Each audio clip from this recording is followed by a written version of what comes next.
యావత్ ప్రపంచమంతా కన్నీళ్ళ పరివంతమవుతోంది. అభము శుభం ఎరగని ప్రజలను దుర్మార్గంగా మత విద్రోహ శక్తులు దాడి చేయడం యూజేఎఫ్ తీవ్రంగా ఖండిస్తోంది.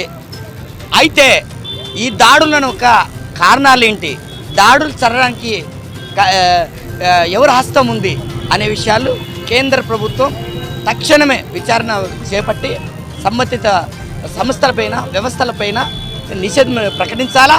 అదే కాకుండా మత విద్వేషాలు రెచ్చగొట్టే ఎవరినైనా కూడా అదుపు చేయాలనేది యూజేఎఫ్ ప్రధాన డిమాండ్. ఎందుకంటే కులం మతం ఈ అభివృద్ధిని సాధించదు. ఈ రక్తపాతం తప్ప, ఇలాంటి రక్తపాతం తప్ప అభివృద్ధి శూన్యం. మరి ఎందుకు గ్రహించలేకపోతున్నారో ప్రజలంతా, దేశ ప్రజలంతా ఆలోచించాలా.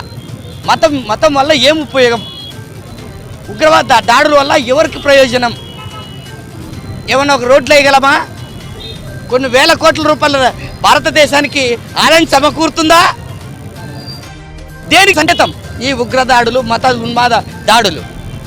ప్రజలు చైతన్యవంతం కావాలా.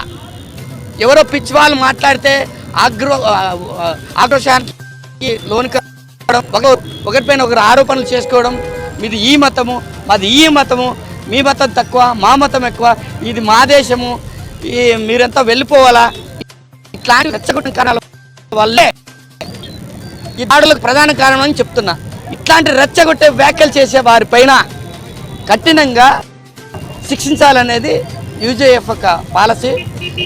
ఇప్పుడు ఈ ఘటనలో, కాశ్మీర్ ఘటనలో చనిపోయిన ప్రతి ఒక్క మృతి కుటుంబాలకు మా గాఢ సానుభూతి తెలియజేస్తున్నాం, మృతులకు నివాళులు అర్పిస్తున్నాం. ఇలాంటి సంఘటనలు భవిష్యత్తులో జరగకుండా ఉండాలంటే నిఘా వ్యవస్థలను పెంచాలా, రక్షణ వ్యవస్థను మరింత పటిష్టం చేయాలనేది నా యొక్క విన్నపం. Thank you. నా పేరు చిన్న రామాంజనేయులు, యూజేఎఫ్ రాష్ట్ర కార్యదర్శి.